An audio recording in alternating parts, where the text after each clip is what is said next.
그리고 구금 이후에 윤석열 대통령의 경호에도 큰 변화가 생겼습니다. 화면 함께 보겠습니다.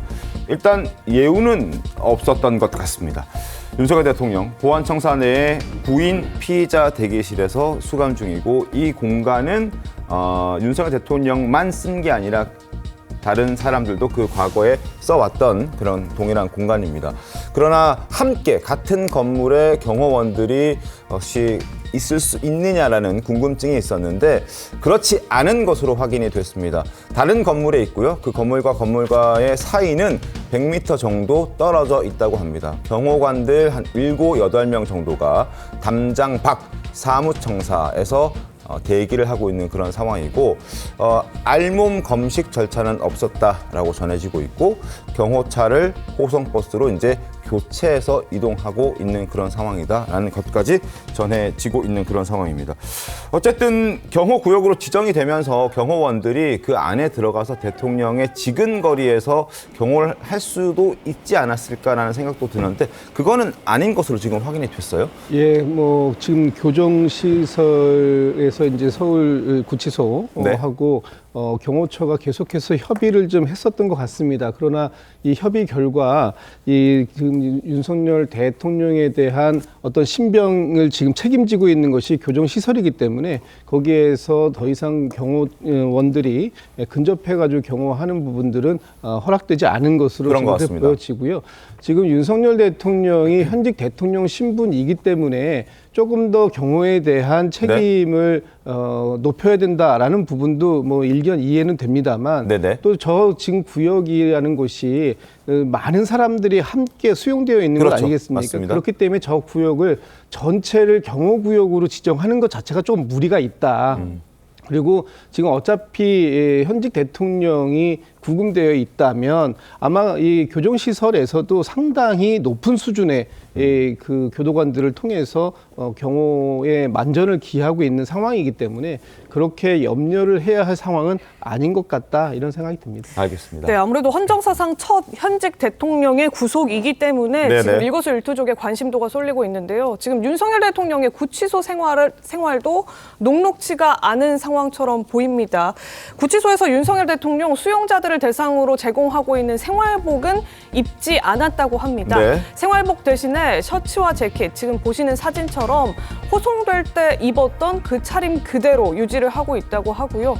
잘 때도 저 차림새로 잠을 잤지만 제대로 잠을 이루지는 못했다. 이렇게 윤석열 대통령 측에서 전해오고 있습니다. 어제 오전 식사로 시리얼과 삶은 달걀이 제공됐고요. 점심에는 짜장면, 저녁에는 된장찌개 이렇게 제공됐다고 하는데 다 먹지는 못하고 네네. 음식도 좀 남겼다. 이런 소식까지 같이 전해지고 있습니다. 그렇습니다. 구치소에 수감 중인 윤석열 대통령 지금 뭐 내복조차 입지 못한 것으로 전해지고 있는 그런 상황이거든요. 관련해서 윤상현 의원의 목소리를 들려드리겠습니다. 우리나라 대통령의 현재 상태에 대해서 좀 전해 들으신 게 있으실까요? 아직은 못 듣고요. 어제 뵈니까 대단히 의연하시고 담담하셨습니다. 근데 이제 워낙 성격이 그러시니까 아마 잘 지내셨을 것 같고요. 네. 보니까 이제 추운 겨울인데 내복을 안 입으셨더라고요, 보니까. 그래서 그 피자 대기실이 아마 열선이 바닥에 깔려 있을 겁니다. 그래서 내복을 안 입으셨는데 어떤가 이런 생각이 들고요. 예, 아마 그래도 뭐 워낙 적응 잘하시는 분이라 괜찮지 않나 이런 생각이 듭니다.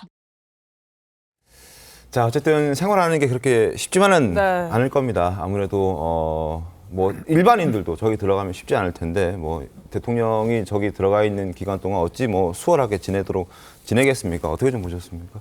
그렇죠. 일반인들도 뭐 접견 가 보면 처음 수감되고 한 일주일 동안은 밥도 제대로 못 먹고 잠도 그렇죠. 제대로 못 잠도 하고 제대로 못 자고. 적응 못 합니다. 예. 근데 뭐 윤석열 대통령이야 뭐 현직 대통령 신분이고 또 직전까지 뭐 사실상 무소불위의 권력을 행사하던 대통령이었고 그 이전에는 또 평생 검사로 네네. 검찰총장으로 살아왔습니다. 본인이 이런 상황에 처할 거라는 건 단 한 번도 상상을 해보았을 일이 없기 때문에 그렇죠. 아직 현실적으로 받아들이기는 어려울 겁니다. 그런데 이제 곧 구속영장이 청구될 것이고 특별한 어떤 다른 사정이 없는 한 발부될 가능성이 높고 이후 공판 또 지금 내란죄 혐의 사실에 대해서는 뭐 법정에서 다투어지겠지만 앞으로 갈 날이 더 험난합니다. 아마 그런 부분들을 차분하게 이제 생각하면서 심경을 정리하지 않을까 싶은데요. 네. 남은 과정도 쉽지는 않을 거고 굉장히 좀 혼란스럽고 어려운 시간을 보내고 있을 거로는 예상이 됩니다.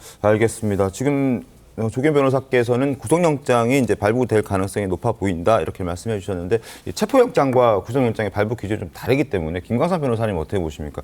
구속영장이 발부될 것 같으세요? 어떨 것 같으세요? 그 가능성이 굉장히 클 겁니다. 클 겁니까? 예, 일단 체포영장이 집행이 됐고요. 그다음에 지금 대통령과 관련해서 이제 비상계엄의 공범으로 되어 있는 김용현 전 장관이랄지 네.